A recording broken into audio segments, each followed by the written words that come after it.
आपने करोड़ों गवाए हैं और करोड़ों कमाए हैं? बिल्कुल। कितने गवाए थे? 10 crore plus. Why we are in loss. और जिस दिन मुझे ये बात समझ आ गई उस दिन से मेरा लॉस नहीं हुआ कभी। मेरा लॉस भी इसीलिए हुआ, और जितने लोग ये देख रहे हैं अगर वो सब भी लॉस में है तो उनका लॉस का सिर्फ एक कारण है, उन्हें लगता है कि उन्हें सब कुछ आता है। सीख के करो, पैसा बन जाएगा। इस टाइप के लोग भी मार्केट में हैं जिन्हें लगता है मेरी किस्मत ही खराब है। ये क्या मेंटालिटी है फिर? अगर आप अपनी किस्मत खराब मानते हो तो वो जरूर खराब हो जाएगी। 3 करोड़ लेके आप मार्केट में जाते हैं और मार्केट बंद होते समय आप 50 लाख लेके बाहर आते हैं। मेरे को अगर टेबल पे 10,000 भी दिखता है तो मैं उसे ले लेता हूँ। मतलब 92% लोगों को तो नहीं ही आता है। 93% लोगों को और 7% लोगों को ही आता है। उन्होंने तो 93 की साइकोलॉजी पढ़ ली, ये 93 उन 7 की क्यों नहीं पढ़ पा रहे? नहीं, बट किसी की साइकोलॉजी में कैसे पढ़ सकती हूँ? आपका लॉस कब हो रहा है? आपने कोई चीज 100 की ली, वो 70 की आ गई। जो आप सोच रहे हो बस उसका उल्टा सोचना शुरू कर दो, पैसा आने लग जाएगा। तो आज की तारीख में भी आप जो सोचते हैं उसका उल्टा करते हैं क्या? मेरे पास अपनी स्टडी है, मुझे मार्केट को क्या देना है ये मुझे ट्रेड लेने से पहले पता है। आपको लग रहा है कि आपको आता है पर आपको सीखना पड़ेगा। वो कैसे सीखें? पैसे दे के सीखना ज्यादा समझदारी है, फ्री सीखने में कोई नहीं सिखाएगा। फ्री में कोई क्यों सिखाएगा? पैसे लेके तो लोग पूरा कमिटमेंट नहीं करते। तो हम तो जो सीख रहे हैं, मतलब आप ही के 2 रूल में से एक रूल तो वो सही जो है। मैं बोल के जा रहा हूँ वो बिल्कुल उतना ही सच है जितना कि सच हो सकता है। आपने वो टिप भी दी है जो आप अपने पेड क्लासेस में देते हैं। तो लॉन्ग रन के लिए भी अगर हमने इन्वेस्ट किया है और अगर शेयर वो अगर कम हो रहा है तो हमें फिर एग्जिट कर जाना है। ट्रेड लेने से पहले आप लोगों के पास जवाब होना चाहिए अपने आप से कि why I am taking this trade. अगर आपके पास 100 रुपए की सेविंग हो रही है, उस 100 रुपए में से 40 रुपीज आप डालिए म्यूचुअल फंड में। ये पैसा आपको 20 साल तक हाथ नहीं लगाना। बाकी का जो बच गया आपके पास, प्रॉपर्टी के लिए मैं बहुत ज़्यादा इनकरेज नहीं करता किसी को। सिर्फ आदमी के पास एक घर होना चाहिए जिसमें वो रह रहा है। Property is not a instrument of investment. कि पिछले 5 साल में जिस आदमी ने स्टॉक मार्केट में पैसा नहीं कमाया उसे स्टॉक मार्केट से दूर हो जाना चाहिए, वो कभी नहीं कमा सकता। तो मैं कहता हूँ इन्वेस्टर नाम की कोई चीज़ नहीं होती। इन्वेस्टर का मतलब फेलियर होता है लाइफ में। बिटकॉइन के लिए या क्रिप्टो करेंसी में जो ट्रेडिंग कर रहा है, इन्वेस्टमेंट नहीं, उसके लिए फिर क्या सलाह है? देखिए बिटकॉइन में एक अच्छी चीज़ क्या है, मैं एक इंस्ट्रूमेंट आप क्या बताएंगे जो सबसे बेटर हो? आधा म्यूचुअल फंड में कर दो, 25% गोल्ड में कर दो, 25% बिटकॉइन में या क्रिप्टो करेंसी में कर दो।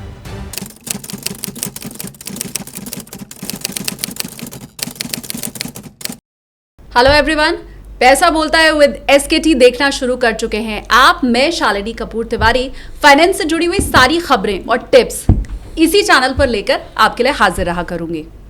आज मेरे साथ जो मेहमान हैं उनका पोर्टफोलियो करोड़ों में है, रोज की कमाई लाखों में है। ये मैं आपको जलाने के लिए नहीं कह रही हूं, वो ऐसे शख्स हैं जिन्होंने करोड़ों रुपए हारे हैं शेयर मार्केट में और करोड़ों बनाए भी हैं। तो मुझे लगता है एक ऐसा शख्स जिसने कमाया भी हो गंवाया भी हो, वो मार्केट की जितनी बेहतर समझ हमें दे सकता है वैसी कोई दूसरा नहीं दे सकता है। तो चलिए फटाफट से हम स्वागत कर लेते हैं। मेरे साथ है फुल टाइम ट्रेडर, फाइनेंस के बारे में आप उनसे टिप्स लेते रहते हैं, तो social media influencer, doctorate in finance, Deepak Wadhwa ji. बहुत स्वागत है सर आपका। Thank you Shalini, thank you, thanks a lot. And मैं तहे दिल से आपको दुआ देता हूँ कि आपका ये शो बहुत अच्छा चले। और आप तो वैसे ही एक बहुत ही चरिस्मेटिक पर्सनैलिटी है आपकी और बहुत ही अच्छा बोलती हैं, तो आपका तो ना चले ऐसा हो ही नहीं सकता। और मेरी गुड विशेस हैं और लाखों करोड़ों आप कमाए भी और आपका शो भी लाखों करोड़ों व्यूज से हमेशा एम्ब्रेस रहे। तो this is my wishes to you. Thank you so much sir. इससे अच्छी शुभकामना मुझे लगता नहीं है मुझे आज की तारीख में मिल सकती है, क्योंकि पैसा बोलता है वो मेरा पॉडकास्ट चैनल है जिसके लिए मुझे लगता है कि व्यूअरशिप बहुत कम है।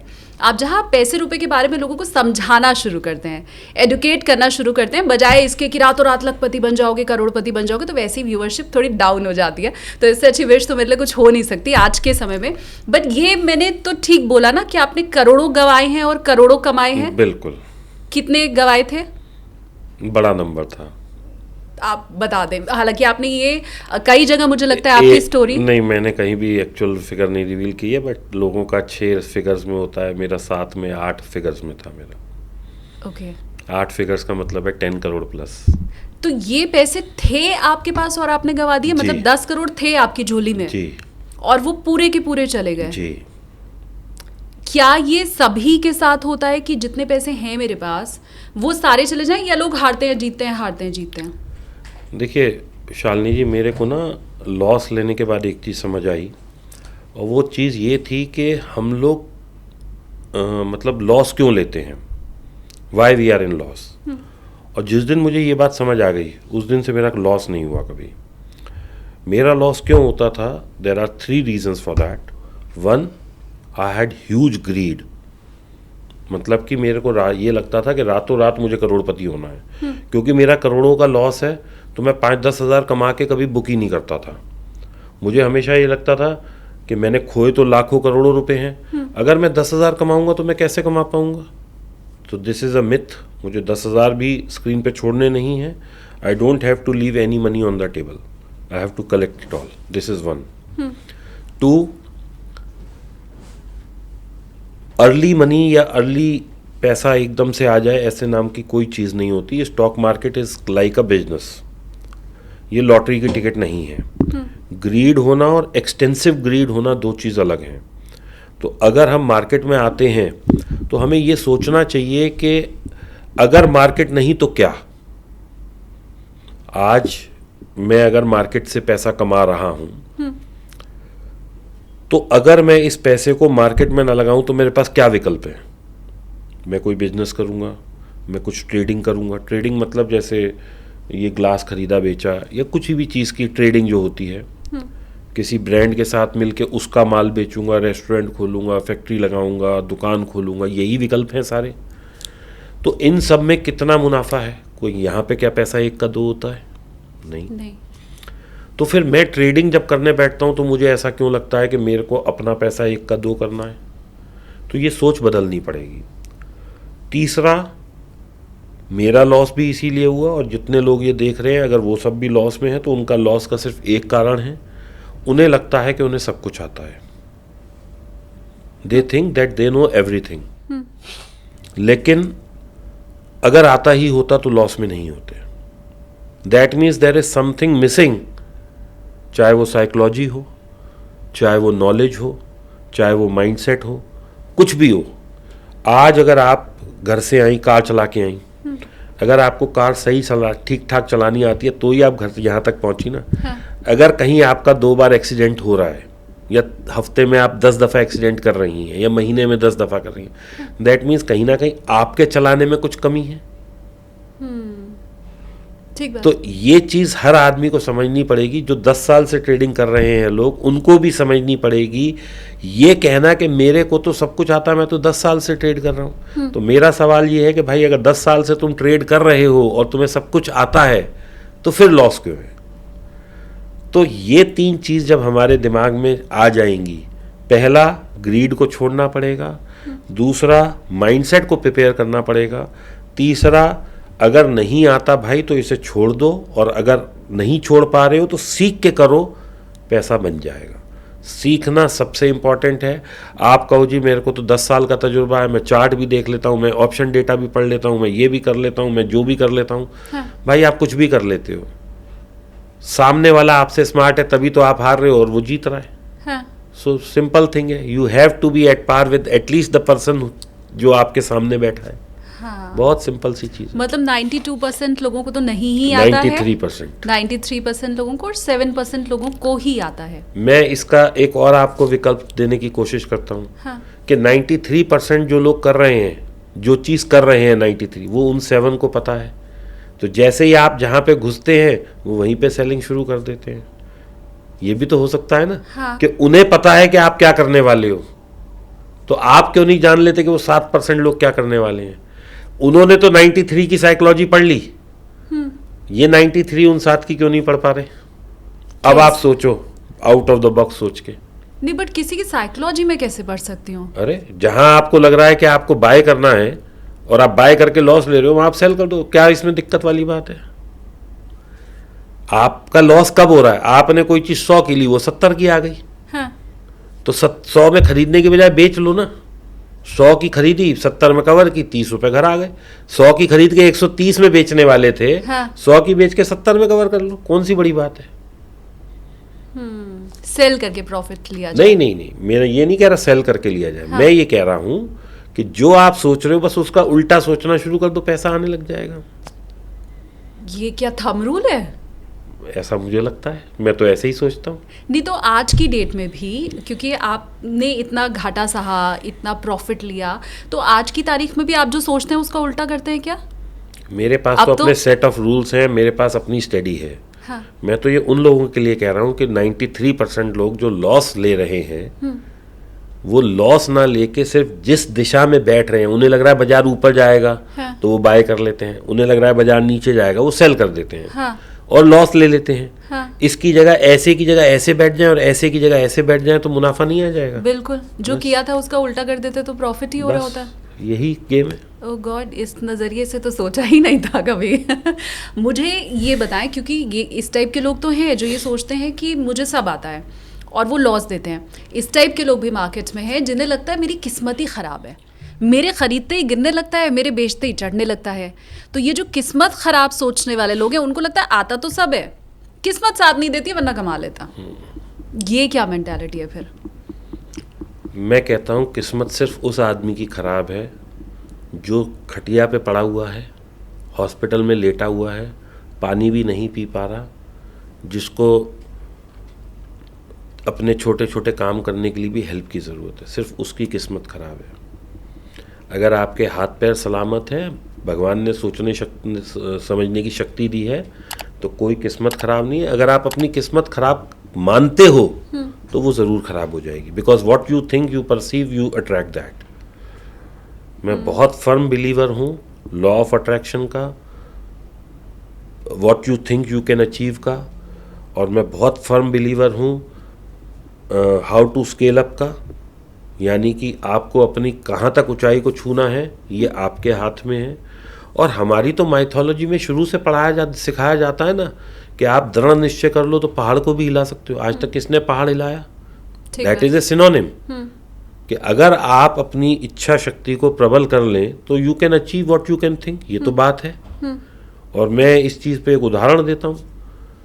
आज आप भी गाड़ी में तेल डलवाते हो। अब आप ये 10 लोगों से सोशल एक्सपेरिमेंट करना, और मैं आप सब लोगों से भी कहता हूँ, आप लोग भी करिएगा।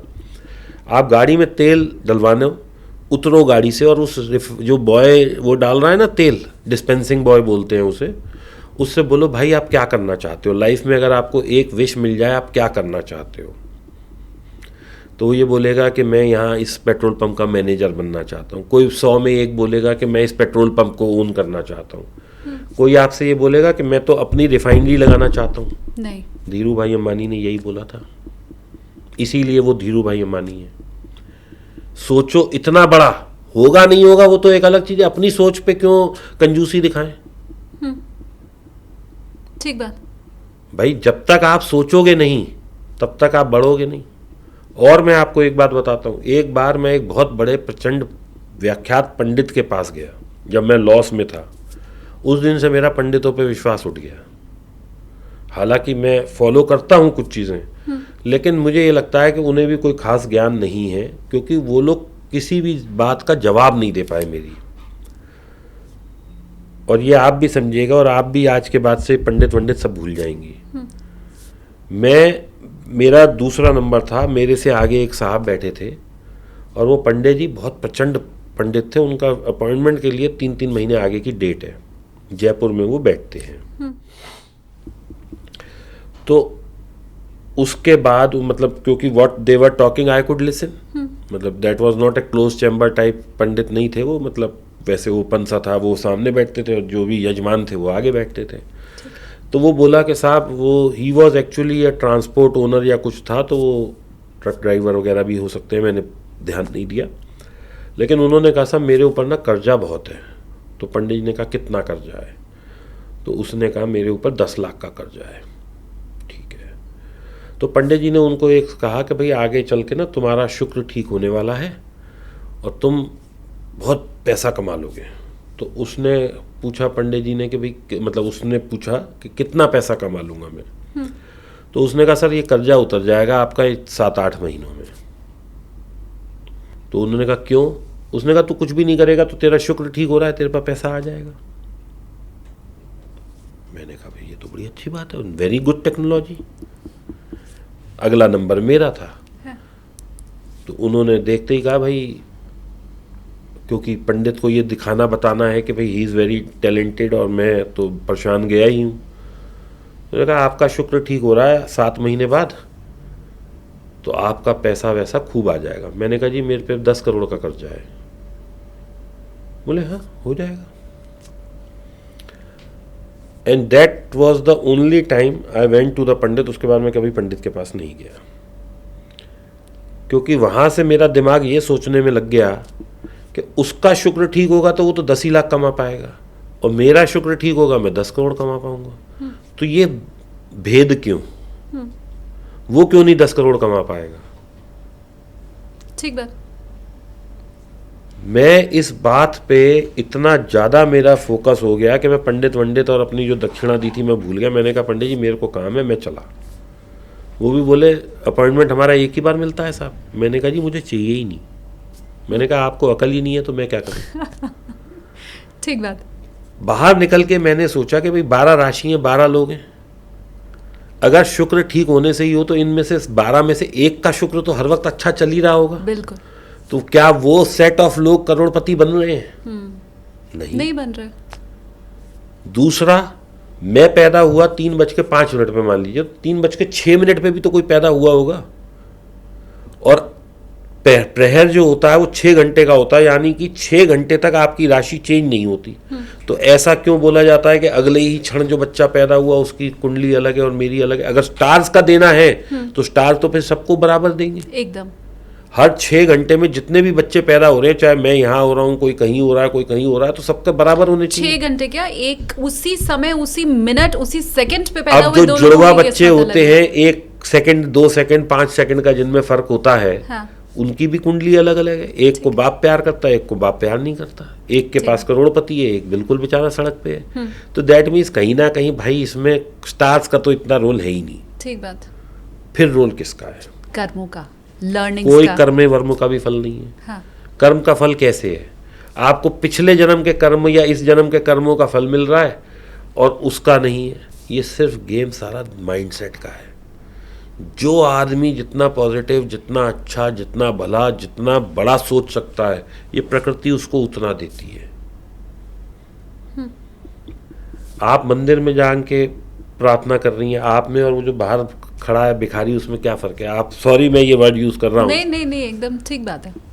आप अंदर भीख मांग रही हैं, वो बाहर भीख मांग रहा है, फर्क सिर्फ यही है। हाँ। और आप अपने को सिविलाइज्ड कह रही हैं, वो बेचारा अनपढ़ है। वो आपसे 10, 20, 50 रुपए की भीख मांग रहा है, आप अंदर करोड़ों की मांग रही हैं। क्योंकि आप पढ़ी लिखी हैं, आपका दिमाग वहां तक जा रहा है, उसकी सोच वहां तक नहीं जा रही। बस फर्क यही है। तो जितना ज्यादा हम अपनी सोच और माइंडसेट पे काम करेंगे, पैसा उतना खींच सकते हैं हम। ये प्रकृति ने हमें इतना दिया है, इतना दिया है। आप सोचो, सोना चांदी लोहा ये स्टूडियो कहाँ से आया? सब हम कह रहे हैं हमने बनवाया। अरे भाई देने वाला तो कोई और है। सोना आज आप पहन के चल रही हैं, मैं पहन के चल रहा हूँ। अगर ये प्रकृति हमें दे नहीं तो हम पहनेंगे कहाँ से? ठीक बात। तो दैट मीन्स देने वाले के पास तो विशाल भंडार है। हम कितना ले पा रहे हैं डिपेंड उस पे है ना। मेरी भी आज वही कोशिश है कि आपके पास ज्ञान का अथाह भंडार है। उस सागर में से मैं अपना गागर भरने की कोशिश आज कर रही हूँ, मेरे व्यूअर्स को भी वो टिप्स मिल सकें। आपने एक चीज़ और कही कि आपको सीखना पड़ेगा। जो कमा रहा है वो सीख चुका है शायद, और आपको लग रहा है कि आपको आता है, पर आपको सीखना पड़ेगा। वो कैसे सीखें? देखिए, YouTube की यूनिवर्सिटी और WhatsApp यूनिवर्सिटी को थोड़ा बंद करें, किताबों का सहारा लें, किसी अच्छे मेंटोर का सहारा लें, किसी ऐसे ट्रेडर से सीखें जो खुद प्रॉफिटेबल हो। बस यही तरीका है। मैंने भी ऐसे ही सीखा है और लोगों को भी ऐसे ही सीखना पड़ेगा। मतलब हम अगर उनके पास जाएं तो हम बोले आप पहले अपना पोर्टफोलियो दिखा दो? नहीं। हाँ। वो कोई नहीं दिखाएगा, और ना कहना भी। आपको पता लग जाता है ना, ये प्रॉफिटेबल ट्रेडर है, ये नॉट प्रॉफिटेबल ट्रेडर है। वो तो आपको बाजार में पता लग ही जाता है। ठीक बात। बस जो प्रॉफिटेबल है आप उससे कहिए। और दोस्तों, दूसरा, पैसे दे के सीखना ज़्यादा समझदारी है, फ्री सीखने में कोई नहीं सिखाएगा। अच्छा। ये भी मैं बता दूं, लोग सोचते हैं कि कोई भी मुझे फ्री ज्ञान दे देगा, कोई नहीं देगा फ्री ज्ञान। मैंने 40 लोगों मतलब 70 लोगों से 40 लाख रुपए दे के सीखा, जबकि मैं इतने करोड़ों रुपए के लॉस में था, उसके बाद भी मैंने पैसे दिए। फ्री में कोई क्यों सिखाएगा? पैसे लेके तो लोग पूरा कमिटमेंट नहीं करते, पैसे लेके भी 100% कमिटमेंट नहीं है आज किसी का, तो फ्री में कोई क्यों ज्ञान देगा मुझे, और वो भी उस चीज़ का कि जिससे वो पैसे कमा रहा है वो मुझे सिखा दे। ठीक बात। आज लोग फ्री में अपना बुखार ना दें किसी को, और हम सोच रहे हैं कि वो ऐसे कुंजी दे दे हमें जिससे वो कमा रहा है और हम भी कमाने लग जाएं। हाँ। भाई पैसे दे के ही सीखना पड़ेगा। तो ये 2 नियम तो हमें पता चल गया, लेकिन पहला वाला जो रूल आपने बताया कि प्रॉफिटेबल ट्रेडर हो, उससे जाकर के सीखो, तो हम तो ऐसी ट्रेडर के पास बैठे हैं ना जो प्रॉफिटेबल है, तो हम तो जो सीख रहे हैं, मतलब आप ही के 2 रूल में से एक रूल तो वो सही जो है। मैं बोल के जा रहा हूँ वो बिल्कुल उतना ही सच है जितना कि सच हो सकता है। दूसरा, फ्री में कोई नहीं सिखाता है। बिल्कुल। दीपक सर भी बहुत क्लासेस लेते हैं, मुझे अभी हाल में ही पता चला है, और बहुत मुश्किल से दीपक सर हमें आज मिले भी हैं। वो अपनी क्लासेस के लिए अब्रॉड भी और इंडिया की अलग अलग सिटीज़ में जाते हैं। पर सर 2-3 टिप्स तो आप आज मेरे पॉडकास्ट में ऐसे ही दे दो जो आपको लगे कि कोई भी चीज़ को फॉलो करिए, हाँ। चाहे चार्ट को फॉलो करिए, सिस्टम को फॉलो करिए।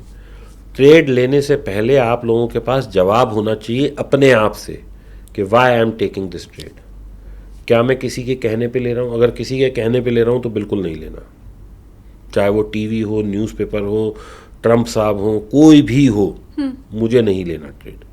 मेरे पास अपनी रीजनिंग होनी चाहिए। I just have to convince myself why I am taking this trade. क्या चार्ट पे सेटअप बन रहा है तो मैं लूँगा, क्या मेरी स्ट्रैटेजी का सेटअप बन रहा है तो मैं लूँगा, क्या मैंने कोई डेटा पॉइंट रीड करा है तो सेटअप बन रहा है तो मैं लूँगा। अगर कुछ नहीं बन रहा और मेरे पास इस चीज़ का सवाल का जवाब नहीं है तो मुझे ट्रेड नहीं लेना है। दूसरा, इसका रिस्क टू रिवॉर्ड क्या है। अगर मैंने कोई शेयर 1500 का लिया और मैं 1530 पे निकलने वाला हूँ, तो क्या मैं 1470 पे भी निकलने वाला हूँ?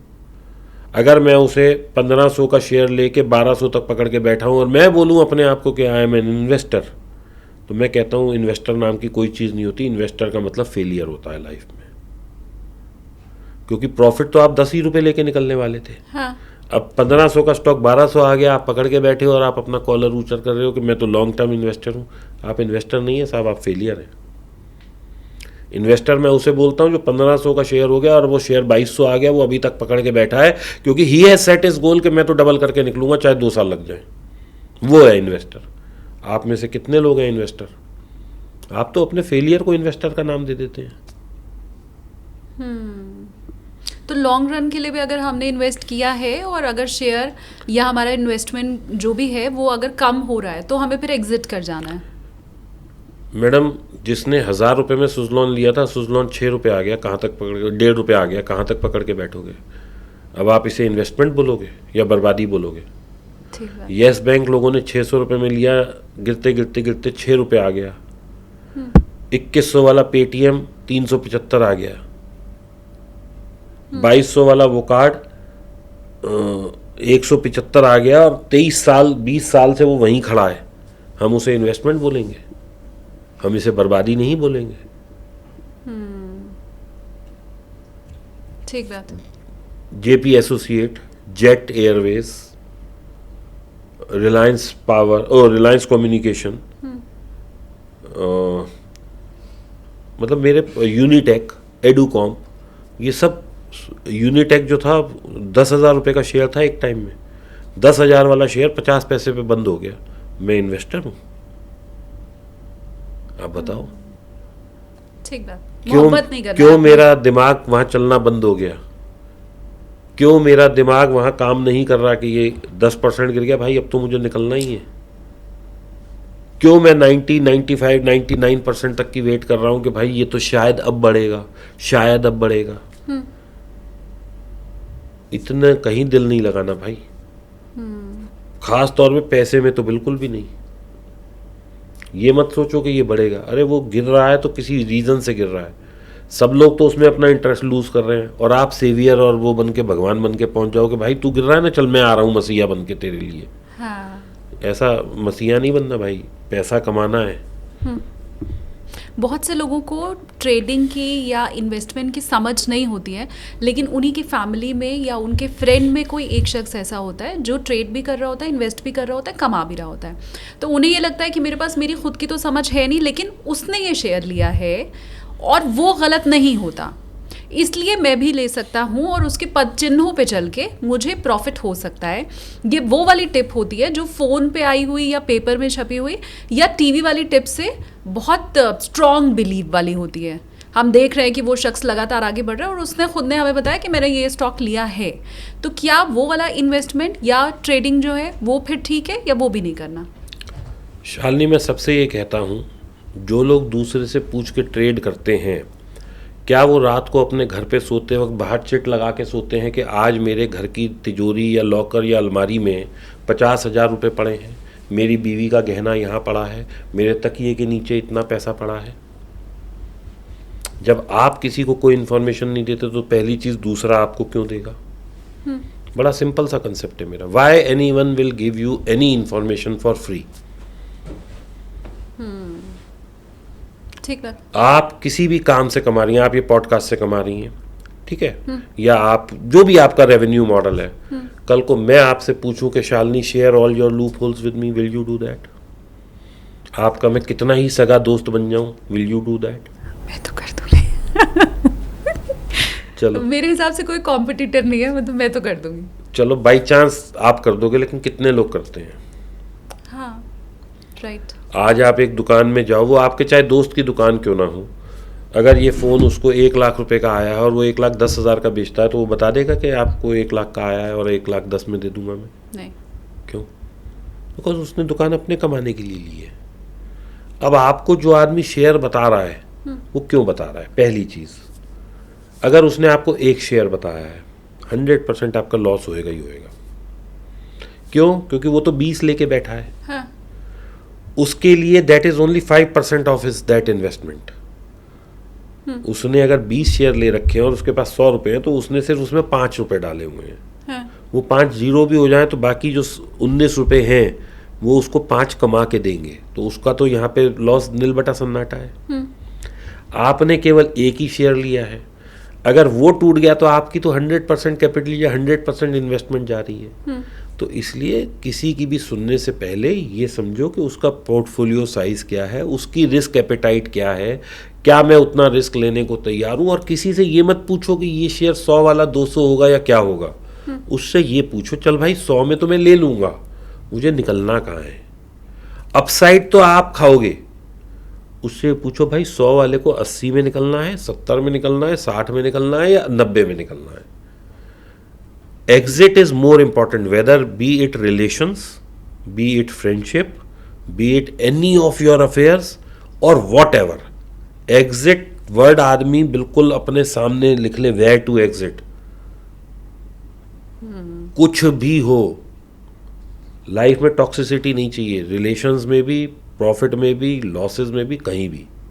और हम खुद जो टॉक्सिसिटी है उसे मुझे लगता है बना के रखते हैं, उसे घसीटते रहते हैं। हम तो नेगेटिविटी के भंडार हैं। हाँ। हम लोग हमेशा, we are people are full of negativity. एक राइट क्लोजर की भी बहुत से लोगों को मैं आपको तलाश बताता रहती हूँ, है। आप कहीं जा रहे हो, आप अपने मोबाइल को इसको ऐसे रखो जैसे सामने वाला चोर है। हम लोग एक्चुअली एक ऐसी दुनिया में जी रहे हैं जहाँ हमें डे 1 जब हम पैदा होते हैं ना, तब से सिखा दिया जाता है, बेटा ऐसा मत कर, ये हो जाएगा। अरे let the child learn on its own. जब होएगा तो उंगली टूटेगी, उसे पता लग जाएगा ना, अगली बार वो नहीं करेगा। हाँ। आपको कब ऐसा हुआ है, आपको कभी करंट लगा है जिंदगी में?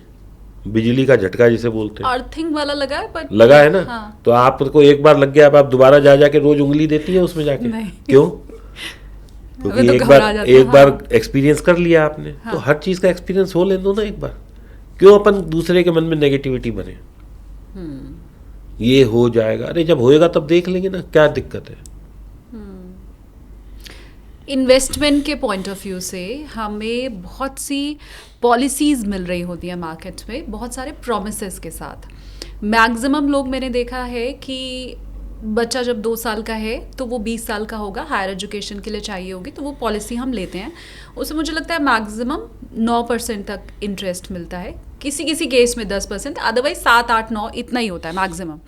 तो क्या उन पॉलिसीज़ में इन्वेस्ट के लिए आप कभी सलाह देते हैं जिसमें एक कंफर्म आपको इंटरेस्ट मिल रहा है और आपको अंत में पैसे मिल जाएंगे? देखिए, अगर मैं किसी ऐसे प्रोडक्ट में जा रहा हूँ जहाँ मेरे को मिल तो केवल 9% रहा है, तो ये तो मेरा रिवॉर्ड हो गया। बट रिस्क क्या है? अगर ये पैसा कल को वो कंपनी मार्केट में ही लगाने वाली है तो मैं फिर 9% का रिस्क नहीं लूँगा। क्यों? क्योंकि अपसाइड तो मेरा 9% कैप कर दिया उन्होंने और डाउन साइड में 0 कैप कर दिया, यानी ये पैसा आपका 0 भी हो सकता है। तो मुझे क्या ज़रूरत है ऐसे रिस्क लेने की? अगर मुझे रिस्क ही लेना है, मतलब रिस्क लेना है, तो रिवॉर्ड भी मैं अपने लिए फिर बड़ा रखूँगा कि कम से कम 20-25% मिले। अगर मिले तो इतना मिले, हाँ। और जाए तो कोई बात नहीं, मेरा 0 हो जाए, तो वहाँ तो मैं रिस्क टू रिवॉर्ड को रखूँगा। लेकिन अगर अपसाइड केवल 9% है और जाने को पूरा है, तो बेटर ये नहीं है कि मैं 6-7% पे बैंक की एफडी करा दूं, जहाँ पीस ऑफ माइंड भी मेरा पूरा है, खर्चा भी मेरा कुछ नहीं है। क्योंकि जो आपको ये पॉलिसी या कोई भी mutual fund company, mutual fund कह रहा हूँ, ये इंश्योरेंसेस के होते हैं, जनरली यूलिप के ये होते हैं, तो पता लगा दे तो वो कुल आपको 7-8-9% ही रहा है, लेकिन पूरी कंपनी भी तो उसकी आपके पैसे के खर्चे से ही चल रही है। बिल्कुल। तो आप क्यों उसको पालना चाहते हो भाई अपने पैसे पे? बेटर है अगर 7-8-9% ही कमाना है तो आप ये पोस्ट ऑफिस की स्कीम्स हैं उसमें पैसा लगा दो, बॉन्ड्स आते हैं सरकार के उसमें लगा दो, एफडी आती है उसमें लगा दो, ताकि कम से कम डाउन साइड तो मेरा प्रोटेक्टेड है। मैं रिस्क तो पूरा ले रहा हूं और खा कुल 9% रहा हूं, तो भाई नहीं। इससे तो मैं कहूँगा, हर व्यक्ति से मैं कहता हूँ, भैया एक कोई डेट फिक्स कर लो, बीवी का बर्थडे, अपनी एनिवर्सरी, दिवाली, होली, जो डेट पसंद हो। आपकी क्षमता 1 ग्राम गोल्ड दिलाने की है, बीवी को 1 ग्राम दिलाओ। आपकी क्षमता 100 ग्राम दिलाने की है, 100 ग्राम दिलाओ। आपकी क्षमता 5 ग्राम की है, 5 ग्राम दिलाओ। बीवी भी खुश, इन्वेस्टमेंट की इन्वेस्टमेंट, आप भी मजे में। कोई टिप देने वाला या कोई ट्रेडर ज्वेलरी में इन्वेस्टमेंट की तो कभी सलाह देता नहीं है। ये ज्वेलरी है क्या? 5 ग्राम, 10 ग्राम, 100 ग्राम ले लेना। 5 ग्राम में बुलियन तो वैसे भी नहीं आएगा। हाँ। तो आज आपके हस्बैंड मान लो आपको 5 ग्राम की एक अंगूठी दिलवा देते हैं और हर साल दिलवाए जा रहे हैं। तो अगर बच्चा जब तक आपका 20 ग्राम होगा तो 100 ग्राम तो आपका गोल्ड बन गया ना जी। हाँ जी। और आपने पहन के तसल्ली भी कर ली। You will flaunt it also. आप खुश भी हैं, आपकी सिक्योरिटी भी हो रही है, आपको फ्लॉन्ट करने को भी मिल रहा है, पति पत्नी भी खुश आपस में, तो मजे ही मजे है ना, सब तरफ से विन विन सिचुएशन है। हाँ। अब फिर इसी के साथ ये भी बता दें कि क्या इस कैटेगरी में डायमंड भी आता है या सिर्फ नहीं, गोल्ड? सिर्फ गोल्ड आता है जी। Diamond is a depreciating asset, diamond is not appreciating asset. Gold का फैशन बहुत कम हो गया है ना, तो ये जिन लोगों को ज्ञान मिल गया है वो अभी भी समझ लें कि आपको गोल्ड की ज्वेलरी दिलानी है। मैं कहता हूँ 9 कैरेट गोल्ड की ज्वेलरी लेने की बजाय 9 कैरेट की ज्वेलरी अगर 100 ग्राम लेनी है, 22 कैरेट की 3 ग्राम ले लो, वो ज़्यादा बेहतर है।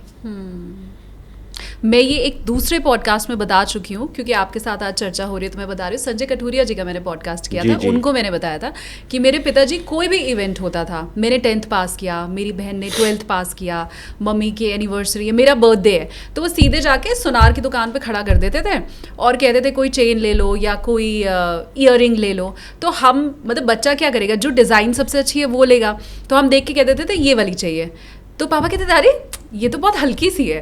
तो जो भैया होते थे शॉप पे वो हमें कहते थे बेटा ये वाली लो, वो सुंदर भी नहीं है, वो ऐसी भी नहीं है कि मैं पहन के मार्केट जाऊँ, ज़्यादा है ना। हाँ, तो लेकिन भैया कहते थे तू समझ ना पापा क्या कह रहे हैं, इसका वजन ज़्यादा है। तो ऐसा करते करते करते, क्योंकि मैं बहुत छोटी थी, मैं 6 भी मैंने पास किया, पापा खुश हो गए कि तेरा आज रिजल्ट आया तो चल। तो वो ऐसे ही करके कि आज आपने रिंग ले ली, आज ईयरिंग ले ली, ये शायद उस समय का इन्वेस्टमेंट रहा होगा जो अब हम नहीं समझते हैं। तो क्या ये जो 90 के दशक वाला जो इन्वेस्टमेंट है वो आज 2025 में भी चल रहा है? देखिए जी, मेरी शादी हुई थी 2000 में, आज 25 साल हो गए पूरी मेरी शादी को। हाँ। उस वक्त गोल्ड 4000 रुपये था, उस वक्त भी गोल्ड महंगा था। जब मेरी शादी को 10 साल हुए तब भी 16-17 हज़ार रुपये था, तब भी वो गोल्ड महंगा था, और आज 1,15,000 में भी महंगा ही है। गोल्ड कभी सस्ता नहीं होगा। गोल्ड का मतलब क्या है? Gold is gold. हम ये कहते हैं ना, ये सोने जैसा खरा माल है। अरे सोने को ही हम वैल्यू नहीं कर रहे, जैसे खरे को क्या करेंगे। ठीक बात। तो गोल्ड को वैल्यू करिए। गोल्ड एक लाइफ टाइम असेट है।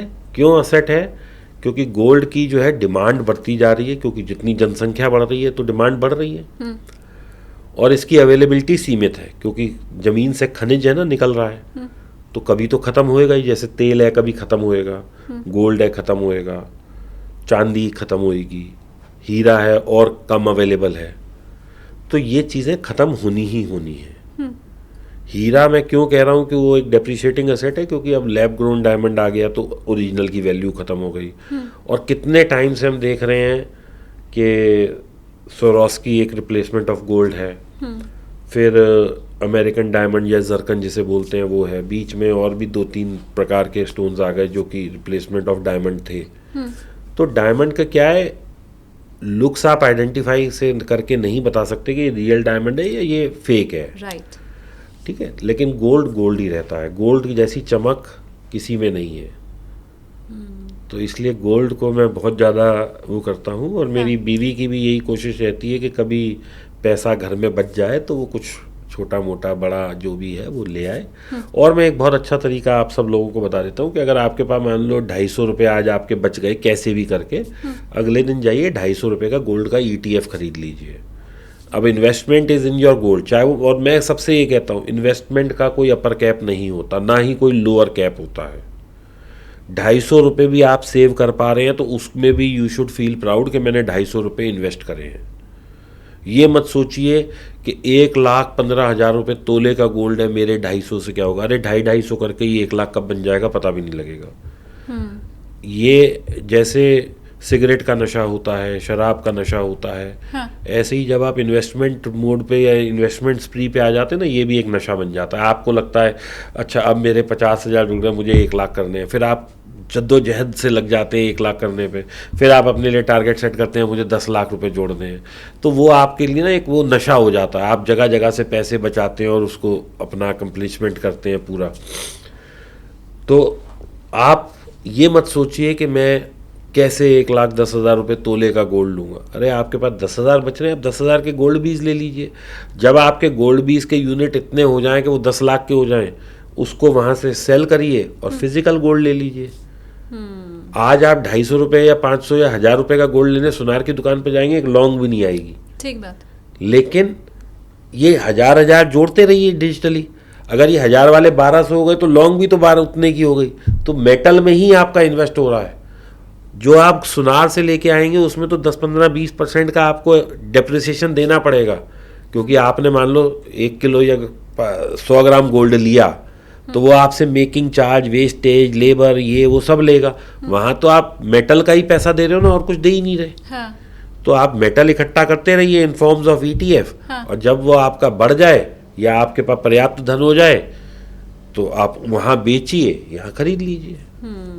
It is as good as that. अब ये डिसाइड आपको करना है कि जब आपकी एनिवर्सरी पड़ेगी या बीवी का बर्थडे पड़ेगा तो आप उसको आईफोन गिफ्ट करते हैं, आप उसे एक बहुत महंगा सा 1,00,000-1.5 लाख का पर्स गिफ्ट करते हैं, या आप उसे गोल्ड ज्वेलरी गिफ्ट करते हैं। ऐसा कहते हैं ना कि अगर हमने 2004 में आईफोन आया था तो उस वक्त आईफोन लिया होता या उस टाइम गोल्ड लिया होता तो आज उसकी क्या वैल्यूएशन होती। तो आईफोन तो आज आपका वो 1,000 रुपये में भी नहीं बिकेगा उस वक्त वाला, ठीक है, लेकिन वो गोल्ड करोड़ों का बिक जाएगा। तो ये फ़र्क है आईफोन और गोल्ड में over a period of time.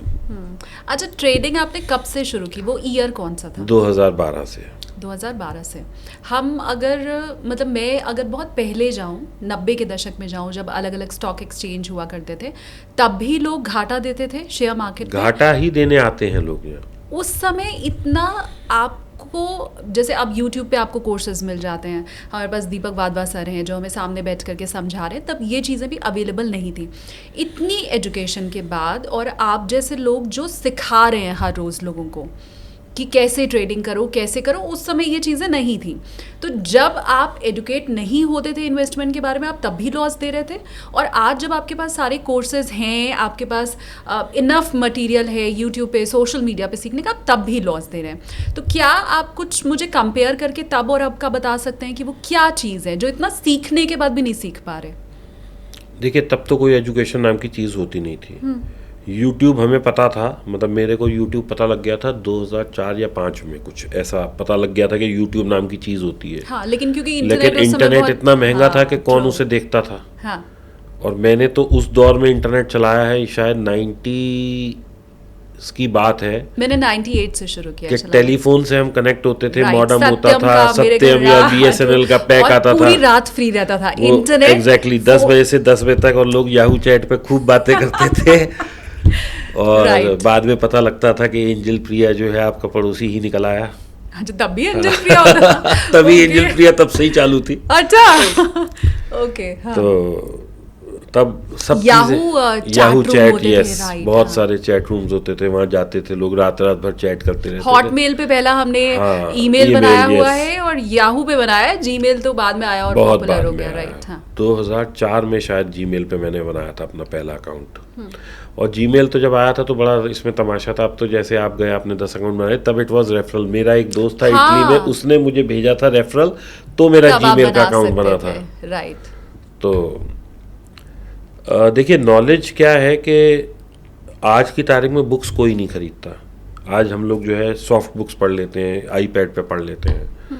तब लाइब्रेरीज होती थी, तब फ़ोन नहीं होता था, तब कहीं जाना होता था तो 4 लोगों से, चांदनी चौक में कहीं जाना है तो पहले घुसते ही रास्ता पूछा, फिर पूछा, फिर पूछा, फिर पूछा, पूछते पाछते पहुंच गए। लेकिन अब- वो याद रहता था, अब गूगल मैप्स है।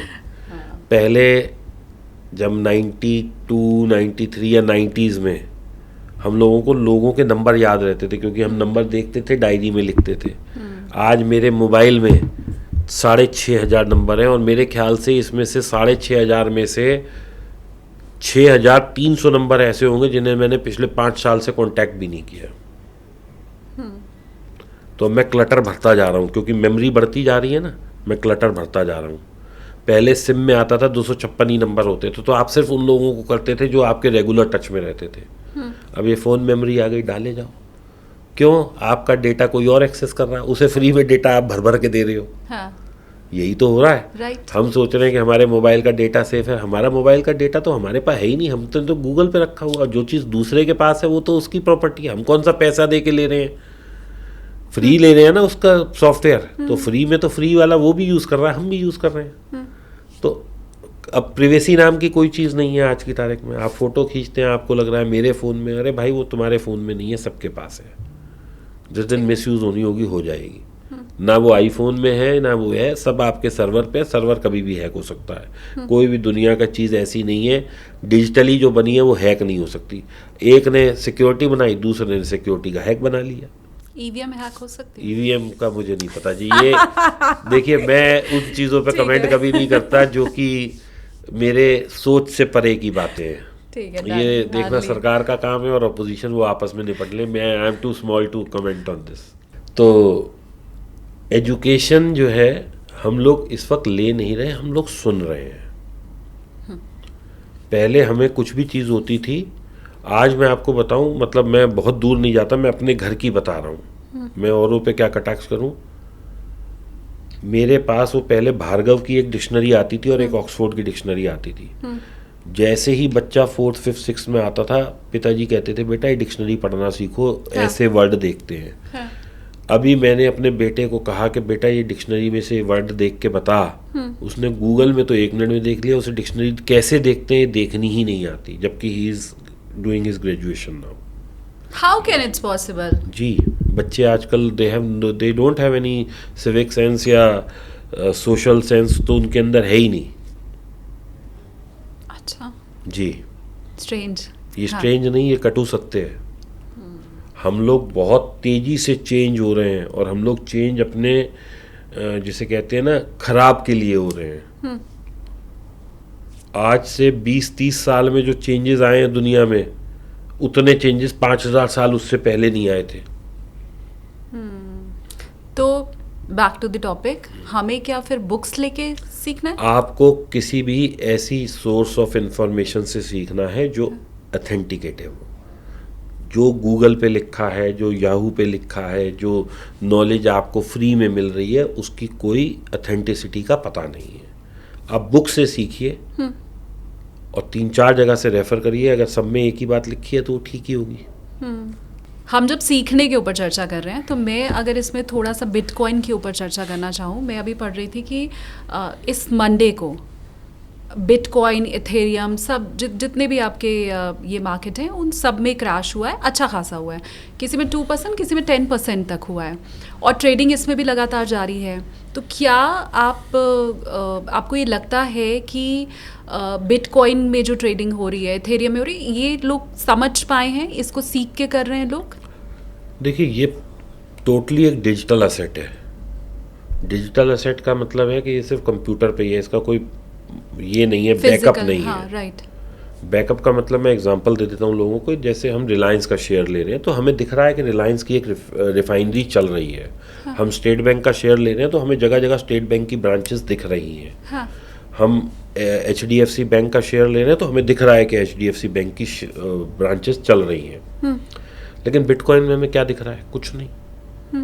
तो ऐसे असेट्स को हम लोग बोलते हैं कि they are purely digital assets, यानी ये सब हवा में ही है चीज़ें। लेकिन over a period of time in last almost 20 years, मैं 2004 में इटली गया था, मुझे आज भी वो बात याद है। और वहाँ पे मुझे एक बंदा मिला था, उसने मेरे को बोला था कि mister Wadhwa please buy 1000 bitcoins. उस वक्त 75 रुपये का एक बिटकॉइन था। वाओ। और अब मैं आपको ऐसी बात बताऊंगा कि आपको परखच्चे उड़ जाएंगे। क्या? हमने 75 रुपए के 1000 बिटकॉइन लिए भी थे। अच्छा। अगर वो आज मेरे पास पड़े होते तो मैं 1000 करोड़ का आदमी होता। लेकिन वही छोटी सोच, छोटा लालच, 75 वाला 60 आ गया। पापा ने डांट लगा दी कि भैया क्या तूने ये बीमारी ले ली। 55 रुपए का आया, 50 रुपए पापा ने कहा छोड़ना यार, 25,000 का लॉस हो रहा है, निकल जा। जैसे ही वो दोबारा 50-60 रुपए का हुआ, हमने कहा भैया तू हमारे बेच दे और हमारे पैसे वापस दे दे, खत्म बात। क्योंकि तब हमें ये नहीं पता था कैसे खरीदते हैं, वॉलेट कहाँ है, अकाउंट कहाँ है, क्या है। हाँ। तो हमने उसी से कहा भैया तू ही खरीद के दे दे हमें। उसने खरीद लिए। अब हमें नहीं पता कि अगर वो 1000 करोड़ के हो जाते, मुझे अफसोस हो रहा है, तो वो कौन सा ईमानदार रहता। अगर वो अभी तक पड़े होते 1000 करोड़ के तो वो ही कौन सा देने वाला था। तो हमें इसलिए ज्यादा अफसोस नहीं है। Very true. क्योंकि इतना बड़ा जब असेट हो जाता है तो दूसरा आदमी बेईमान भी हो सकता है। मुझे नहीं पता कि वो कितना ऑनेस्ट रहता, वो डेफिनेटली बेईमान होता। तो इसलिए मैंने 50,000 अपने वापस मंगा लिए या 70,000, मुझे तो अब ध्यान भी नहीं, क्योंकि 2004 की बात हो गई। लेकिन कुल मिला के बात यह है कि उस वक्त 75 रुपए का था, आज 1.25 करोड़ का है बिटकॉइन। ये कटु सत्य है, ये सामने की बात है। सेकेंडली, आज इंडिया की GDP is almost 4 crore rupees और पूरे क्रिप्टो वर्ल्ड की GDP जो पूरा क्रिप्टो असेट है वो भी 4 करोड़ है। तो इतना बड़ा ये असेट वैल्यू हो चुका है कि अब ये जीरो तो नहीं होगा। अच्छा। सेकेंडली, बहुत सारे ETF US में, हांगकांग में, इधर उधर कई जगह जो है इसके ETF पैटर्नाइज होते जा रहे हैं। दैट मीन्स कि अब ये रेगुलेट भी हो रहा है, रेगुलराइज भी हो रहा है और ये आम आदमी तक पहुंच रहा है। अभी मुट्ठी भर लोगों को सिर्फ ये डिजिटल असेट का कंसेप्ट पता है, बट आने वाले जो बच्चे हैं, क्योंकि आज की तारीख में बच्चे सॉफ्ट मनी ज़्यादा यूज़ करते हैं। हाँ। तो उन्हें नहीं पता ये कैश वैश का क्या कंसेप्ट होता है। तो ये तो चलने ही वाला है। तो अगर आपके पास पेयर मनी है, जो कि आप सोचें कि ये ज़ीरो हो जाए तो कोई दिक्कत नहीं है, तो उतना पैसा सिर्फ आप बिटकॉइन, इथेरियम, XRP, ये जो टॉप के 4-5 कॉइन है इनमें डालिए। बाकी ये मीम कॉइन्स हैं या जितने भी ये फर्जी बने के कॉइन्स हैं, इनसे दूर रहिए। नहीं तो मैं कहता हूँ सिर्फ बिटकॉइन को ही क्रिप्टो करेंसी समझिए, उसमें डालिए। होएगा ज़ीरो, हो जाएगा, बट डालिए ही उतना थोड़ा कि ज़ीरो ना हो। मैं ग्रुप ऑफ पीपल जानती हूँ जो पाई में रोज माइनिंग कुछ समथिंग है वो कर रहे थे। चलो आप मेरा मैसेज उन्हें दे देना कि भाई ये पैसा ख़त्म ही होने वाला है। इससे बेटर है कि इस पैसे को जाओ अपनी गर्लफ्रेंड, बीवी, पड़ोसन, जो भी तुम्हें पसंद हो भाई, उसके साथ जाओ, मज़े करो, कुछ उसे गिफ्ट दिला दो ताकि कम से कम आत्मिक खुशी रहे, क्योंकि अल्टीमेटली वो पैसे ज़ीरो ही होने वाले हैं। तो उसे खर्च करके तो खुशी ले लो अपने ऊपर। हाँ, मैं तो जिन लोगों के पास लाख रुपए, 50,000, 2 लाख रुपए से जो लोग ट्रेडिंग करते हैं, मैं तो उनसे भी हमेशा हाथ जोड़ के ये कहता हूँ कि भाई इस पैसे को ना जाओ आज अपने बच्चों पे खर्च कर दो, कम से कम वो आज की खुशी तो ले लें। क्योंकि जब आपका ये 2 लाख का नुकसान होने वाला है तब वो बेचारे परेशान ही होंगे। तो कम से कम पैसे तो तुम्हारे पास बाद में भी नहीं रहने, अब भी नहीं रहने, तो कम से कम आज इसको अपने ऊपर खर्च करके, एक हॉलीडे लेके, अपने बच्चों को कोई गिफ्ट दिला के, कुछ बच्चे की ख्वाहिश पूरी करके, कुछ उसे वीडियो गेम दिला के, कम से कम उसे आज के लिए तो खुश कर दो। क्योंकि छोटा पैसा जो होता है वो हमेशा ट्रेडर लूज ही करता है। बट इजंट सो नेगेटिव कि 2 लाख अगर कोई इन्वेस्ट करना चाह रहा है, आप उसे मना कर रहे हैं?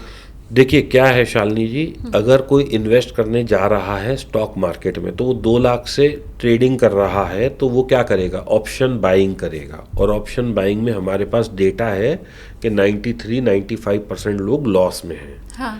तो मैं उसे ये सलाह दूं, आप चाहते हो कि बेटा तू 2 लाख से ये कर ले और लॉस ले ले और फिर डिप्रेशन में आ, तो मैं ऐसा नहीं कर सकता। तो मैं उसे सलाह देता हूं कि भाई इसे अपनी फैमिली के ऊपर खर्च कर ले। But how do you know कि वो 7 या 5% वालों में नहीं है? सिर्फ प्रोबेबिलिटी के हिसाब से? क्योंकि जो भी आदमी ऑप्शन बाइंग करता है, कई हजारों में केवल एक आदमी है जो ऑप्शन बाइंग से पैसा बना पाता है। ऑप्शन बाइंग से पैसा कमाना ऐसा है कि शेर के मुंह में से घुसा हुआ खाना वापस लेके आना। और क्रिप्टो करेंसी में कितने लोग पैसा बना पाते हैं? क्रिप्टो में अगर आप एक अच्छे इन्वेस्टर हैं, आप ट्रेडिंग नहीं करते, आप सिर्फ बिटकॉइन में या इथेरियम में इन्वेस्ट करते हैं, तो आज की तारीख में सारे प्रॉफिट में, जिसने 1 साल पैसा डाला था, आज वो 50% उस पर बैठा है प्रॉफिट पे। क्योंकि क्रिप्टो ने पिछले 1-1.5-2 साल में 50-70% तक की रिटर्न दी है। ऑलराइट। तो आपने जैसे शेयर गोल्ड मार्केट ने कितनी 1 साल में देखो 50% की रिटर्न दी है। हाँ, राइट। तो आप इन्वेस्टर बनो ना, उन चीज़ों में बनो जिनका अच्छा ट्रैक रिकॉर्ड है। मैं तो अपना 25 साल का ट्रैक रिकॉर्ड बता रहा हूँ कि मैंने जब गोल्ड पहली बार, जब मेरे पापा ने कहा चल भाई तेरी शादी है, तू जाके गोल्ड लेके आ, तो उस दिन 4,000 रुपये गोल्ड था। मैं तो अपने आप को कोसता हूँ कि उस दिन 4 लाख रुपए कोई तब भी ऐसी बड़ी चीज़ नहीं थी मेरे लिए। 10 किलो गोल्ड ही खरीद लेता तो आज मजे में बैठा होता। आप ऐसे बोल रहे हैं तो आज मजे में बैठा होता। हम तो यही मान के चल रहे हैं कि आप मजे में बैठे मैं हैं। फुल मजे में हूँ, पूरी मौज में हूँ, लेकिन तब और थोड़ा सा ऐड हो जाता। अब मैंने तो कहीं सुना है, और आपने खुद ने बताया हुआ है कि रोज आप 3 लाख लेके 3 crore. Oh I am so sorry, 50 lakh का प्रॉफिट होता है, राइट? है? हाँ, मैंने ऐसे ही सुना है। 3 करोड़ लेके आप मार्केट में जाते हैं और मार्केट बंद होते समय आप 50 लाख लेके बाहर आते हैं। अगर मैं रोज 50 लाख रुपए कमा रहा होता शालिनी जी, तो मैं आज पॉडकास्ट नहीं आता। कमेंट में लोगों ने यही लिखा है। गलत लिखा है, मैं हाथ जोड़ के माफी चाहता हूँ अगर आप लोगों ने इंटरप्रिटेशन ऐसा किया है, क्योंकि मेरा ऐसा कोई कमाई है नहीं। आप देखो मैं कितना कीनली वॉच कर रही हूँ आपको। नेगेटिविटी को आप अट्रैक्ट कर रही है, आप पॉजिटिविटी को अट्रैक्ट करिए। चलो फिर आप बताओ, आप 3 करोड़ लेके तो रोज जाते हैं ना मार्केट में? Almost। अब फिर आप लेके कितना आते हो? मेरे को अगर टेबल पे 10,000 भी दिखता है तो मैं उसे ले लेता हूँ, क्योंकि मैं सोचता हूँ 3 करोड़ लगा के अगर मैं 10 लाख, 15 लाख, 12 लाख भी कमा पा रहा हूँ, तो I am doing better than all the investments I could have made. अच्छा, तो ये 10,000 तो आपने मिनिमम वाला बताया होगा ना? अगर किसी दिन मेरा लॉस हो रहा है, अच्छा, और सबसे बड़ी बात, मैं क्या कमाता हूँ वो इम्पोर्टेंट नहीं है। मैं 3 करोड़ की कैपिटल से जब ट्रेड करता हूँ और मेरा 3 लाख का लॉस स्क्रीन पे दिख जाता है, मैं उस दिन के लिए बंद कर देता हूँ। मैंने 9:15 बजे मार्केट खुला, 9:20 पे ट्रेड लिया, अगर 9:50 पे, 9:40 पे 3 लाख का मुझे लॉस दे गया, I am done for the day. मैं फिर उस दिन चाहे अगर मेरे कोई अपॉइंटमेंट्स नहीं है, मैं अपनी बीवी के साथ घूमने चला जाऊँगा, नेटफ्लिक्स पे कोई सीरीज़ देख लूँगा, कुछ भी कर लूँगा, मैं मार्केट से अपने आप को दूर कर लूँगा। मतलब 1% लॉस होने पे इस पे मैं तुरंत एक्सिट ले लूँगा। मतलब लाख रुपया जिस देखो, आदमी ने मैं लगाया, आज आपके यहाँ है ना एक बड़ा मूल मंत्र देके जाता हूँ आपको, और आपको भी और ऑडियंस को भी।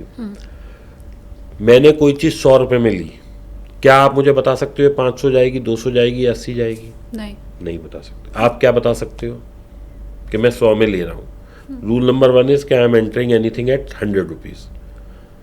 अब मार्केट मुझे क्या देगा ये तो मुझे नहीं पता, लेकिन मैं मार्केट को क्या देने वाला हूँ ये मुझे ट्रेड लेने से पहले पता है। यानी कि मैंने कोई चीज़ 100 रुपये में ली, मैं इसे 97 में निकलूंगा ही निकलूंगा। दुनिया इधर की उधर हो जाए, मैं 97 से इसे ऊपर नहीं रखूंगा, चाहे कुछ भी हो जाए। अच्छा, दोबारा 97 आएगी, मैं एक बार दोबारा अटेम्प्ट कर लूंगा। लेकिन ये जो आप 100 में खरीदेंगे और 97 पे निकल जाएंगे, तो वो क्रिप्टो वाला हाल तो नहीं हो जाएगा कि 70 में खरीदा और 55-50 पे आपने बेच दिया, रखा तो फिर होता? दोबारा 70 आएगा, तो तब तो मैडम मेरे को इतनी अकल है कि दोबारा घुसो।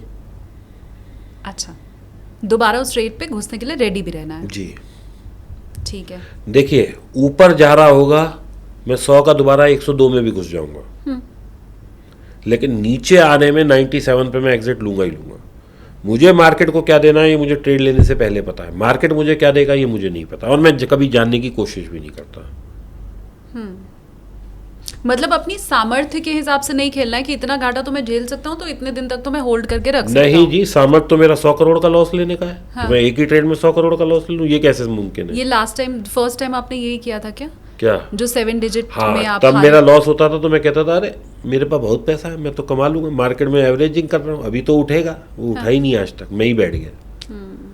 अब मुझे आप ये बताइए, क्योंकि आपने ये बहुत अच्छी सलाह दी है मेरे व्यूअर्स को कि आप अपनी हर एनिवर्सरी पे या वाइफ के बर्थडे पे आप उनको गोल्ड जाके दिलाइए। आपने गोल्ड जितना ही रिटर्न मुझे बिटकॉइन का भी बताया है, तो कितना पैसा मेरे पास हो जब मैं बिटकॉइन खरीदूं, किन लोगों को बिटकॉइन लेना है और किन को? मैं आपको ये बता देता हूँ कि आपको कैसे कैसे इन्वेस्ट करना है। अगर आपके पास 100 रुपए की सेविंग हो रही है, मुझे नहीं पता आप क्या कमाते हैं, हम मान लेते हैं कि आप जो है 1 लाख रुपए की सेविंग है आपकी, या 100 रुपए की सेविंग है, ठीक है। उस 100 रुपए में से आप 30 रुपीज़ या 40 रुपीज़ आप डालिए म्यूचुअल फंड में। ये पैसा आपको 20 साल तक हाथ नहीं लगाना। ओके। लोग क्या गलती करते हैं कि अगर वो 1 लाख कमाते हैं, 20,000 बचाते हैं, तो 20 का 20 वो म्यूचुअल फंड में डाल देते हैं, और जब वह उन्हें पैसे की जरूरत पड़ती है वो लॉस में होता है। तो you are left with no choice then to book a loss. तो हमें ऐसा नॉनसेंस नहीं करना लाइफ में। 30% हमें मैक्सिमम पैसा डालना है इन म्यूचुअल फंड्स। अब इसमें भी 10-10-10 करके डालना है, large cap, mid cap, small cap. बाकी जो मेरे पास बच गया कितना, 70 में से 20 रुपए या 20% of my savings I have to put it in FDs. ये पैसा वो पैसा है, मैं बीमार हो गया, मेरे घर में कोई बीमार हो गया, कभी कोई हारी बीमारी आ गई, या कोई घर में मन कर गया कि आज फ्रिज लेना है, टीवी लेना है, कुछ भी, तो ये पैसा मेरे को, ताकि ये पैसा मेरा कभी भी लॉस में नहीं आएगा। एफडी आपकी कभी भी लॉस में नहीं होती ना। आपने आज एफडी कराई, 10 दिन बाद तोड़ दी, तो कैपिटल तो पूरा मिलेगा ही, ऊपर 2, 5, 10 रुपए ब्याज और मिलेगा। हाँ। ठीक है ना, वो पेनल्टी वाला सिस्टम खत्म हो गया आपके, आपने पेनल्टी लगती थी, अब पेनल्टी नहीं लगती एफडी तोड़ाने में। तो ये 50% पैसा हो गया। बाकी का जो बच गया आपके पास 50%, उसमें से 20 से 30% आप गोल्ड में इन्वेस्ट करिए। और बाकी का जो ये 20% बच गया, ये लोगों को मैं बता रहा हूं, लोग इसे एक्सपेंस समझते हैं, but this is a very good investment. आप इसे इन्वेस्ट करिए अपनी नॉलेज में, आप इसे इन्वेस्ट करिए अपनी अपस्किल्स में, आप इसे इन्वेस्ट करिए इंश्योरेंस पॉलिसीज लेने में, जिसमें कि लाइफ इंश्योरेंस एक बहुत बड़ा वो है। सेकंड, आप इसे इन्वेस्ट करिए मेडिक्लेम में, मेडिकल पॉलिसीज में। क्यों? वो एक ऐसी चीज़ है जो हर घर में आजकल इग्नोर्ड हो रही है। राइट। लोग ये कहते हैं कि यार मैं कब बीमार हुआ था, मेरे ख्याल कोविड से पहले मुझे कभी ज़रूरत नहीं पड़ी, कोविड के बाद भी मैं बीमार नहीं हुआ। भाई एक्सीडेंट बता के नहीं आता, accident don't comes with pre notice. अगर फिर भी कुछ पैसा बच जाए ये 20% में कि भाई मैं तो खर्च ही नहीं कर पा रहा, तो उस एक्सेस मनी को चाहे आप म्यूचुअल फंड में डाल दीजिए, एफडी में डाल दीजिए, गोल्ड में डाल दीजिए, और जब ये कॉर्पस एक बड़ा बन जाए तो इसको आप अपने घर के लिए सिक्योरिटी ले लीजिए। अगर आपके पास घर है अपना तो बहुत अच्छी बात है, नहीं है तो एक घर ले लीजिए। बस प्रॉपर्टी के लिए मैं बहुत ज़्यादा इनकरेज नहीं करता किसी को, सिर्फ आदमी के पास एक घर होना चाहिए जिसमें वो रह रहा है। Property is not a instrument of investment, लोगों ने उसे बना दिया है। हाँ। है नहीं वो। जो प्रॉपर्टी डीलर हैं और बिल्डर वो तो आपको कहेंगे हाँ। कि शालिनी ये बहुत अच्छा मकान है, ये ले लो। हाँ। 1 करोड़ का ले लो, 5 करोड़ का हो जाएगा। हाँ। ऐसे ही बोलता है ना। हाँ, हाँ, और बेच भी देना, मतलब वो नहीं कहते आप रहो, आपके पास घर है ना, आप उसमें रहते रहो, 1 करोड़ का ये आप उससे एक बार ये सवाल करना, तू मुझे तो ये ज्ञान दे रहा है, जो बिल्डर इसको बेच रहा है वो बेवकूफ है। आप तो 1 करोड़ का एक मकान खरीद रहे हो, बिल्डर ने तो 500 बनाए, यानी उसके पास 500 करोड़ की वक़्त है। वो क्यों नहीं 500 के 2500 करोड़ कर लेता? वो क्यों कह रहा है 1 करोड़ के शालिनी तुम 5 कर लो? ये वाह जी वाह। वो तो कमाए कुल 20 रुपए और आपको कमा के दे रहा है वो 100x। ऐसा क्यों भाई? रिश्तेदारी है आपकी। वो मुझे तब दे रहा है ना जब उसने बनाया ही नहीं है, मैं वो पैसे दे रही हूँ। पोजीशन जब मिलेगा तब तक उसका दाम बढ़ जाएगा। ऐसा क्लेम करके लोग इन्वेस्ट करवाते हैं। देखो मैडम, ये सब जो बातें हैं ना, ये के बाद से तो थोड़ी सच हो गई हैं। इससे पहले जिन्होंने 2012 में, 13 में, 15 में फ्लैट लिए थे ना, उनके रेट भी नहीं आए, वो बेचारे लॉस में ही बिके हैं सारे। तो ये एकदम से हाइपर डिमांड क्रिएट हो गई है। तो ये लोगों को दिख रहा है प्रॉपर्टी में बड़ा पैसा है, प्लॉट ले लो, देखो डबल हो जाता है। मैं आफ्टर को टाइम नहीं मानता, ये तो अनप्रेसिडेंटेड टाइम है। इसमें तो हर घड़ा घोड़ा गोल्ड सिल्वर ये वो सब भाग रहा है। और स्टॉक मार्केट में ये भी मैं बोल के जा रहा हूँ कि पिछले 5 साल में जिस आदमी ने स्टॉक मार्केट में पैसा नहीं कमाया, उसे स्टॉक मार्केट से दूर हो जाना चाहिए, वो कभी नहीं कमा सकता। क्यों? क्योंकि हर मतलब के बाद से सब सारे स्टॉक भाग रहे हैं, सारी चीज़ें 2x 3x 5x हो गई हैं। अभी भी आप इतनी तेजी बुल रन में नहीं कमा पाए तो आप नहीं कमा सकते भाई कभी भी। अपने आप को कानों को हाथ लगाओ और कुछ और कर लो। हाँ, अब मेरा अगला सवाल, हालांकि ये जेनजी के लिए नहीं है ना, वो तो बेचारे अब कमाना शुरू करेंगे, है ना। ये आप कैसे मिलेनियल के लिए बता रहे हो? मैं किसी के लिए भी बता रहा हूँ जिसने 5 साल में पैसा नहीं बनाया। हाँ। मैंने कोई इस पे एज ग्रुप नहीं लगाया। अच्छा, ठीक है। जिसने 5 साल में पैसा नहीं कमाया उसने वो नहीं कमा सकता। ओके, बस सिंपल सा मेरा कहना ही है। अब ये जो आपने मेरा एलोकेशन किया है, मनी एलोकेशन किया है कि आपको कौन से फील्ड में कितना कितना लगाना है, ये सेविंग्स के लिए आपने बताया। हाँ, अभी इसमें एक सॉरी मैं गलत हो गया, कहीं 10-5% ऑफ योर सेविंग आप उसमें क्रिप्टो में भी लगा सकते हैं। हाँ, मैं इसके ऊपर ही आने वाली थी कि इसमें तो क्योंकि हाँ, मैं गलत बोल गया। देखिए 30% म्यूचुअल फंड, 20% एफडी जो कि आपको कभी भी जरूरत पड़े निकाल लें, बाकी के 20% गोल्ड, 10% क्या नाम है क्रिप्टोज, और बाकी 20% in your own skill set. अपने आप को आप एलिवेट करते जाओ, पैसा अपने आप कमा लोगे आप। ठीक है, ये सबके लिए बराबर है, वो एक्स है, 18 साल हो तो भी यही है, 60 साल हो तो भी यही है, 90 साल का कोई आदमी है उसके लिए भी यही है। बस क्योंकि क्रिप्टो में बहुत ज़्यादा फ्लक्चुएशन रहता है, इसीलिए मैंने 10% का एलोकेशन दिया है उसे बस। हाँ, उसमें फ्लक्चुएशन बहुत ज़्यादा रहता है, तो क्या वो बहुत लॉन्ग रन के लिए ही लेना है? नहीं, मैं बताता हूँ। ये देखिए मैंने 10% क्यों दिया है एलोकेशन, कि हम ये मान के चल रहे हैं कि ज़ीरो हो जाएगा। ये ज़ीरो हो गया तो गोल्ड और एफडी और ये जो आपने बाकी के एलोकेशन है, अगर वो 10% भी आपके बढ़ते हैं तो 90 रुपये आपके 10% बढ़े, कितना हुआ? 9 रुपये। यहाँ 10 ज़ीरो हो गए तो आपको पूरे पे इफेक्ट पे ज़ीरो फर्क पड़ेगा। हाँ। ठीक है ना। ये एलोकेशन हम इसलिए ऐसा करते हैं। बाकी म्यूचुअल फंड ने पिछले 5 साल में 20 से 30% की रिटर्न दी है। एफडीज तो 7% पे फिक्स ही है, 5 से 7%। अब आप कहो कि मेरा बैंक 5 देता है तो उस बैंक में एफडी कर लो जहाँ 7 मिलता है। हाँ। गोल्ड पिछले 5-6 सालों से 17% के CAGR से भाग रहा है, तो वो भी प्रूवन एक हमारे पास ट्रैक रिकॉर्ड है। मैं ये नहीं कह रहा कि 3 महीने में इतना दिया तो ये आगे चलेगा, मैं तो 5 साल का ट्रैक पकड़ रहा हूँ। और हर बार हम ये सोचते हैं कि यार 60,000 आ गया अब और जाएगा ऊपर, जब 80 आ गया तो 80,000 आ गया अब और जाएगा, 1 लाख आ गया अब जाएगा, 1.5 आ गया अब जाएगा, अब 1.15 आ गया तो अब सोचो भाई जाएगा या नहीं। हाँ। ऐसा नहीं होगा कि कल ही शालिनी ने 1.15 पे लिया और कल ही 0 हो गया, ये नहीं होने वाला। हाँ। तो 10 रुपये क्रिप्टो में लगाने हैं, इन्वेस्ट करना है, ये आपने बता दिया। लेकिन मैक्सिमम लोगों को क्रिप्टो की कोई समझ नहीं है, तो वो किस ढंग से लगाएं? देखिए शालिनी, अब ना क्रिप्टो में भी एक चीज़ आ गई, जैसे म्यूचुअल फंड सिप करते हैं, ऐसे सारे इंडिया में जितने भी एक्सचेंजेस हैं, they are giving you this opportunity that you can invest in top 3 coins और top 5 coins in crypto through SIP. तो आप वहाँ पे डेली सिप कर सकते हैं कि मेरे रोज़ 50 रुपये लग जाएं, मेरे रोज़ 500 रुपये लग जाएं, मेरे वीकली 500 रुपये लग जाएं, मेरे मंथली 1000 रुपये लग जाएं, जो भी आपका फिर मैं कहूँगा इन्वेस्टमेंट अपने हिसाब से, अपने यथा अनुसार। आपको 100 इन्वेस्ट करने हैं, आपको 1000 करने हैं, 10,000 करने हैं, 1 लाख करने हैं, वो आप अपने कैपेसिटीज़ के हिसाब से करिए। कभी भी किसी आदमी को स्ट्रेच करके इन्वेस्टमेंट्स नहीं करनी चाहिए, क्योंकि ऐसा नहीं होता कि मैंने किसी चीज़ में इन्वेस्ट किया तो वो उसी दिन से ऊपर जाने लगे, हो सकता है वो नीचे आ जाए। तो कभी ऐसा ना हो कि जब वक्त मुझे पैसे की ज़रूरत पड़े मेरी सारी इन्वेस्टमेंट्स लॉस में हो। इसीलिए मैंने आपको कहा कि थोड़ा सा म्यूचुअल फंड, थोड़ा सा एफडी, थोड़ा सा गोल्ड। क्यों? क्योंकि एफडी में सबसे मतलब सबसे ज़्यादा वनरेबल है, वो कभी भी तोड़वा लो, लॉस नहीं है। उसके बाद आता है गोल्ड। गोल्ड आपका कभी भी, ऐसा मैं नहीं कहूँगा कि आपने आज 1.15 पे लिया तो ये कल 1.20 ही मिलेगा, हो सकता है थोड़ा सा नीचे आ जाए, लेकिन और चीज़ों के मुकाबले इसमें कम लॉस होता है। म्यूचुअल फंड यहाँ से 30-40% भी गिर सकते हैं, तो वहाँ भी आपके लॉसेस बड़े हो सकते हैं। तो इसीलिए मैंने आपको ये 5 जगह डिवाइड कराया कि जो चीज़ में कम लॉस है सबसे पहले उसे तोड़ो। मेरे को लॉस नहीं बुक करना है, मुझे हमेशा प्रॉफिट है, कम ज़्यादा ले लूँ वो समझ आती है, ठीक है ना।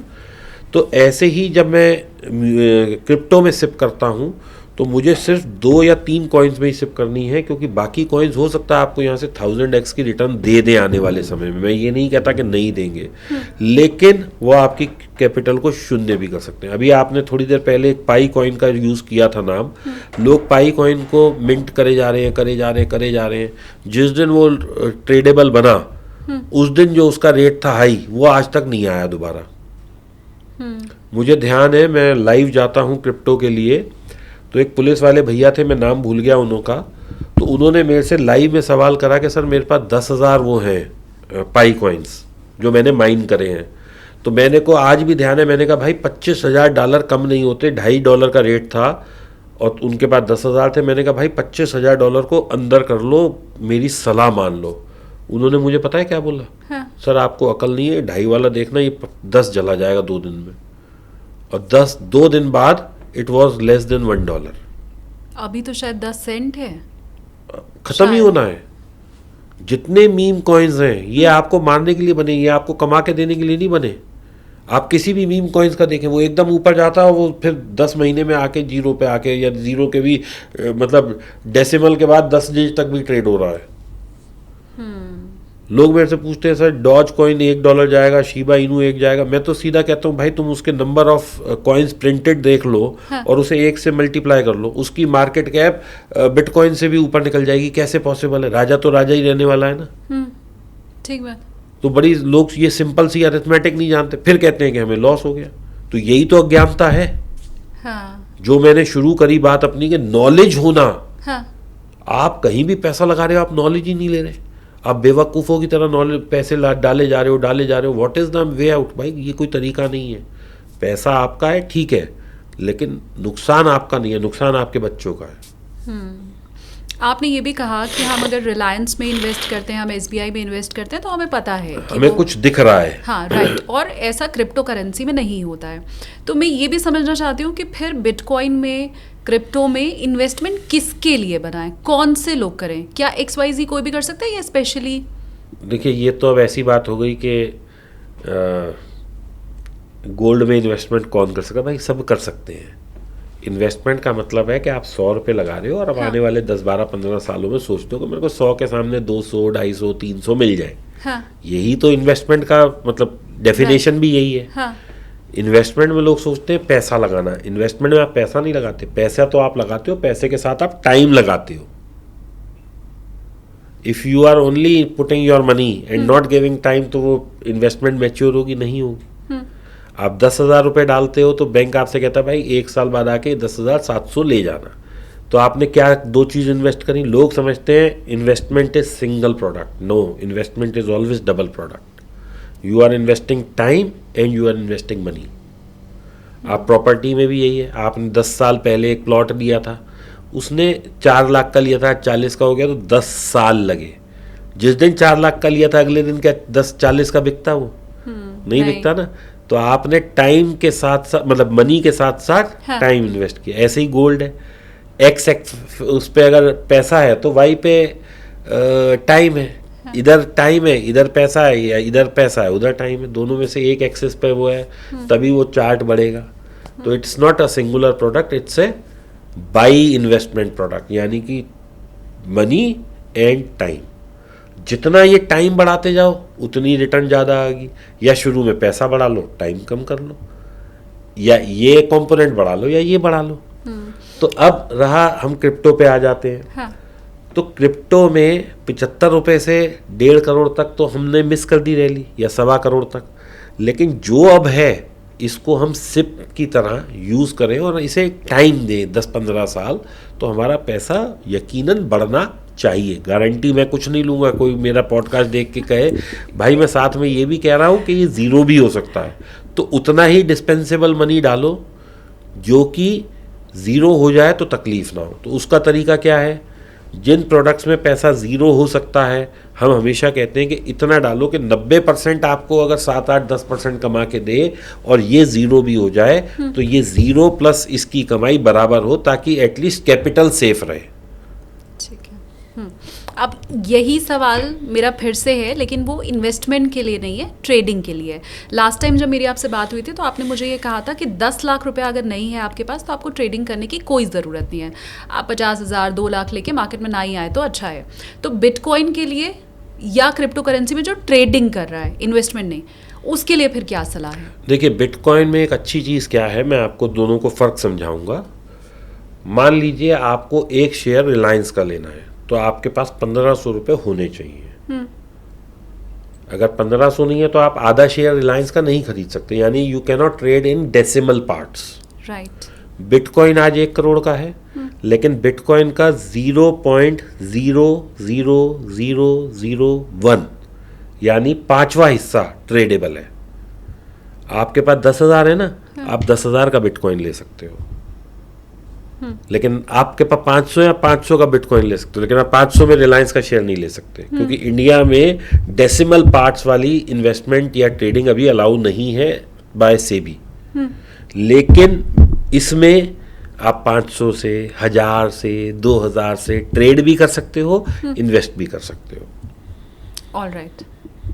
तो कितना भी पैसा है हम लेके जा सकते हैं और बिल्कुल। इन्वेस्ट कर सकते हैं। जी, जी। ये सवाल मेरा इसलिए था सर, फ्लक्चुएशन को देखते हुए, कि आपने वो जो 10 लाख वाला शेयर मार्केट में इन्वेस्टमेंट का बताया था, वो इसलिए कि अगर आपको थोड़ा घाटा होगा और आप एग्जिट करेंगे तो आप पूरी तरह कंगाल नहीं हो चुके होंगे।